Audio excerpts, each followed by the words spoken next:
One Drops Dead by Josephine Bantima. Chapter 1. Autumn Heights. Lightning flickered over the town, shortly followed by a low growl of thunder. Rain had already made the streets slick, and even though it was only late afternoon, the old-fashioned streetlights had automatically turned on in the gloom. Mature trees lined the avenue, slowly losing their battle against the frosts of autumn, leaves turning yellows, oranges, reds, and browns before drifting into the street. Autumn Heights was an old town. Most of the buildings were well over 100 years old. The downtown core was no different, with brick storefronts abutting each other, each with their decorations for the season. It was October in Autumn Heights, and no other town in the country did autumn quite like the citizens of the small town.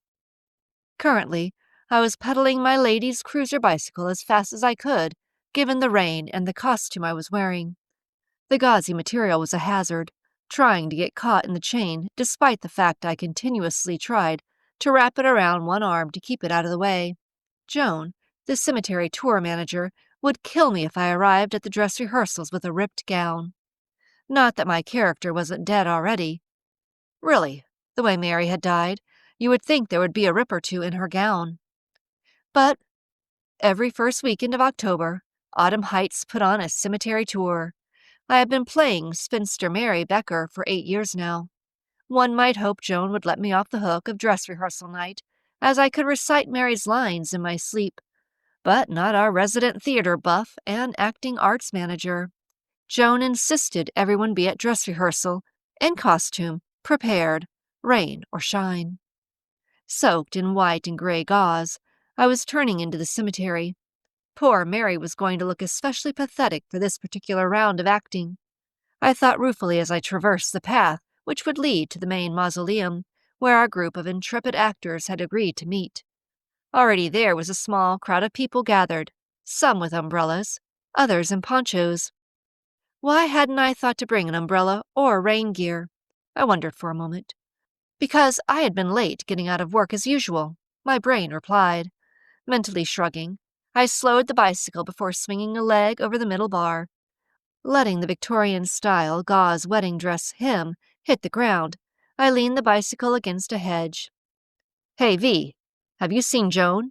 Cedric Parsons checked his watch, a frown marring the jagged fake wound, gaping down his face.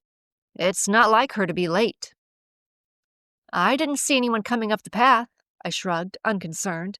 It wasn't like Joan to be late, yet sometimes people were. I checked the lady's pin-on watch I had on the chest of my costume.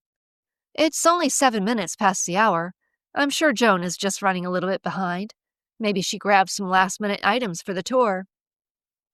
"Or maybe she forgot it was tonight," grumbled Sue Ling, clutching her poncho closer and stamping her feet. "I should have brought coffee." Sue practically lived on Java alone. She was rarely without a travel mug or take-out cup. "Coffee or hot chocolate," agreed Martin Kent. Cedric checked his watch again. "Joan would never forget. She lives for the cemetery tour. It's one of the few times she gets to order people about. Maybe we should call her." "Does anyone have her number?" Sue wondered. No one replied. I certainly didn't have Joan's phone number, as I wasn't particularly close to her. It appeared the other members of the acting troupe didn't have her number either. "Has anyone seen Kat?" I asked, scanning the crowd. "No, I haven't," replied Martin. "Maybe she's with Joan." Pulling my phone out of my pocket, I swiped through the lock screen and opened the contacts list. Kat was pinned to the top under the title, Favorite Daughter. It never changed even though she was my only daughter. Holding the cell phone next to my ear, I listened to it ring. "I'm lost," came Kat's plaintively annoyed voice. "It's dark in the cemetery, and every path looks the same." "We have flashlights and are dead center in the cemetery by the mausoleum," I noted dryly. "You should be able to find us."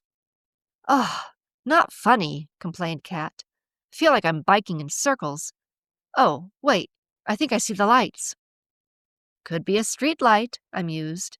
I gasped as though a thought had occurred to me even as I teased her. Maybe the fall moon opened a porthole, and we will never find each other ever again. The only way to communicate will be through our phones until our batteries die. Really, Mom? Drama much? Kat slowly pedaled to where I was standing. I put my phone away and looked Kat over. Nice costume. You make a great little orphan. Maybe Joan can reuse it if the town does Oliver Twist as the next play. The dirt on the cheek is a good touch. Kat rolled her eyes and tried to wipe her cheek, leaving an even larger smudge. It's not intentional, and the pants are getting really tight and short. I think this is the last year I'm going to be able to do the orphan part. Joan is going to have to find someone else next year. Speaking of, is Joan mad that I'm late? Nope, I shrugged, before slinging an arm around her thin shoulders. Funnily enough, Joan is not here yet. Huh, I thought she was a stickler for punctuality, frowned Kat. Stickler for punctuality? I half laughed at the phrase. You say it all the time, defended Kat. Yeah, but I'm old, I excused myself. You are just a young thing, a babe in the woods, the cemetery woods tonight. You are not that old, Kat arched an eyebrow, looking slightly ridiculous under her tweed cap. Her auburn hair she had inherited from me threatened to escape. You were only 17 when you had me. Let's not repeat history, I gently chided her, checking my watch again.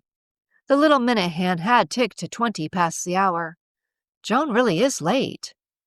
Maybe she's sick, suggested Sue. Can we just call off the rehearsal? A hopeful Martin asked, stamping his feet and blowing on his hands to try to warm them. Cedric held up his hands to get everyone's attention. Does anyone know where Joan is? Uncertain murmurs were the only replies. Then I propose we get the rehearsal started, stated a firm Cedric. Joan will just have to catch up to us when she arrives. The group agreed, and soon we were trudging down the cemetery paths, stopping at graves and listening to biographies of the local dead. Some of the stories were soulful, some humorous, and some not quite believable. Mary Becker was an unwed daughter of Mauve and Charles Becker, I began, my particularly well-known routine, casting a sweeping arm toward Mary's grave. She had high hopes of marrying, sewing her wedding dress and trousseau by her own hand.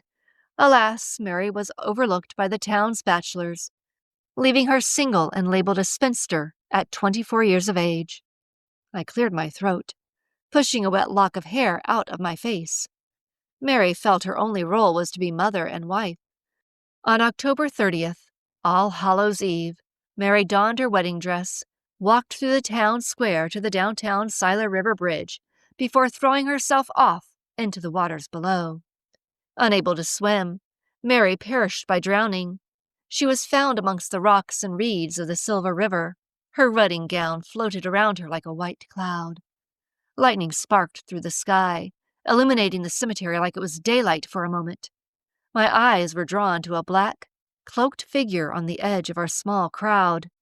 Thunder shook the ground beneath my feet, and a second bolt of lightning lit the area.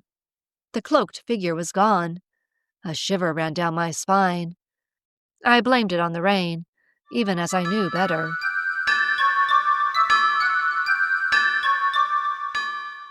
Chapter 2. Shadows. Maybe we should call it a night, suggested a nervous Sue. It feels like the storm is getting worse.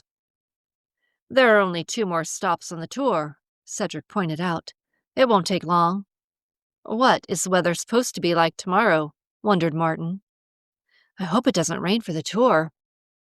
Clear skies, assured Sue. It might even warm up a little. Nice, noted Martin, nodding his head. I wouldn't mind calling it a night, I ventured, thinking of the cloaked figure. A pit of tension knitted itself together in my stomach. Great.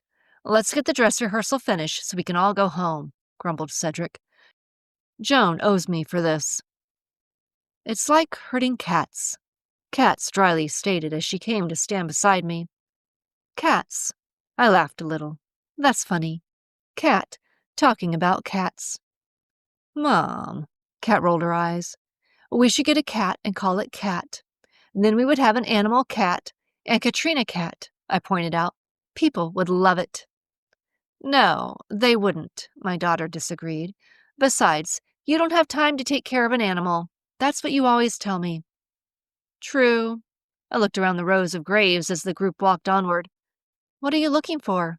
Asked Kat. Joan. I lied. In reality, I was looking for the creepy, shadowy guy.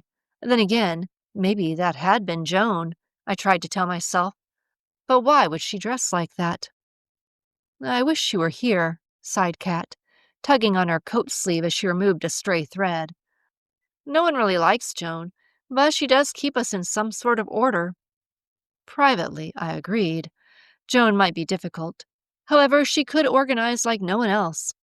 I'm having a hot bath and a hot cocoa when we get home. Cocoa, purred Kat. Can we use the good chocolate? When do we not? I questioned. When Grandma and Grandpa come. Kat gave me a knowing look. They wouldn't know good chocolate, I scoffed. They're too cheap. We're pretty cheap too, Kat rolled her eyes. No, we aren't, I corrected her smugly. We are frugal. Same thing, shrugged Kat. Shh, it's Bryden's turn. Do you still have a crush on him? I whispered, leaning toward my daughter's ear. Shh, she shot me a horrified look. Sorry, I murmured, half listening to the gangly teen's oration of child labor and dying in the nearby silver mines before the turn of the last century. His grave was a mere stone marker in the ground, etched by hand with the family name. The only reason anyone knew about the boy was from records the town heritage committee had unearthed. It turns out one of the boys from the silver mine had a mother who wrote letters to her sister in another county. Without those, there might never have been a record of the grave's history. Do you think there is any silver left in those hills? If we had some, we wouldn't need to be so frugal. We could afford things like heat in the winter and chocolate for the entire town. Mom, hissed an embarrassed Kat, her pale eyes flushing, try to be just a little bit cool, would you? Okay. I held my hands up in surrender. Bryden had finished, so the group wandered back to the mausoleum for the finale. Cedric stood on the steps, readying himself for the last oration. The fake wound along his face looked particularly garish in the glow from the 2 carriage lights framing the wooden doors. Cedric leaned forward, his deep voice warming to his role. Redrick Yates, otherwise known as the Red Slasher, is Autumn Heights' only known serial killer. Born to Dr. Carl Yates and his wife Janice, Redrick had a troubled childhood. Redrick cheated death twice, first from the particularly bad bout of measles that hit Autumn Heights, leaving. Then later, he survived scarlet fever. Redrick was in trouble with the law 5 times on nuisance charges. His father bailed him out each time, and Redrick never faced any jail time. It is believed he killed at least 8 people, perhaps more during his killing spree. First, it was the Yates family maid, a mere lass of 16 years. Records say the motive might have been that she spurned his advances. Then he killed the neighboring family, the Reynolds. Tom Reynolds was said to have scorned Redrick for his affliction of stuttering in a public street outside the Silver River Tavern. The family of 5 perished in their beds from being stabbed repeatedly. Dr. Yates suspected his son may have been involved in the Reynolds' deaths. When he and his wife confronted Redrick about his actions, there was an ensuing fistfight.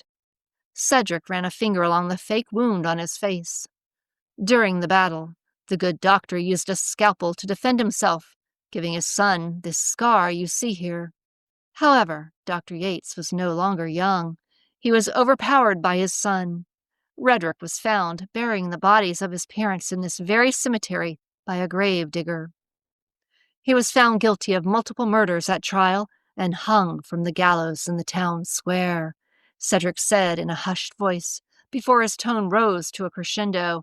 Or is the Red Slasher right behind you now?